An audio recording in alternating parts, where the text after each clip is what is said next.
Değerli arkadaşlar, Mardin'deki manastırları gezmeye devam ediyoruz. Mardin'deki en özgün ve muhteşem dini yapılardan birisi de Mor Evgin Manastırı olup Nusaybin'e 25 kilometre uzaklıkta Tuz-İso bölgesinde bulunmaktadır. Mısır'dan gelen Mor Evgin ve 70 müjdecisi tarafından milattan sonra 363 yılında yapılan manastır günümüze kadar gelebilmiştir. Denizden yaklaşık 9 metre yükseklikte olan manastır bir avlu etrafında bulunan kompleks birçok yapıdan oluşmaktadır. Manastırda Hristiyan azizlerinin ve hizmetkarlarının mezarları, çok sayıda inziva yeri, ibadet bölümleri bulunmaktadır. Rahip sayıları bir dönem 150'ye kadar ulaşmıştır. Manastırda yapılan 300 kadar su testisiyle İpek yolu kenarına gelen rahipler yoldan geçenlerin su ihtiyaçlarını karşılamaktaydı. Moravya Manastırı'nda yetiştirilen rahipler gruplar halinde Hristiyanlık inancını yaymak için Hindistan'a kadar gitmişlerdir.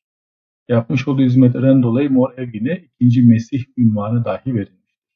1970 yılında görevli son baş rahibin de hayatını kaybetmesinden sonra tamamen terk edilen manastır 2011 yılında atılan yeni rahiple tekrar ibadete açılsa da bugün ziyarete neredeyse tamamen kapalıdır. Çok dikkatli bir şekilde gezilebilmektedir. Birçok yerde artık yavaş yavaş harabeye dönmeye başlamıştır.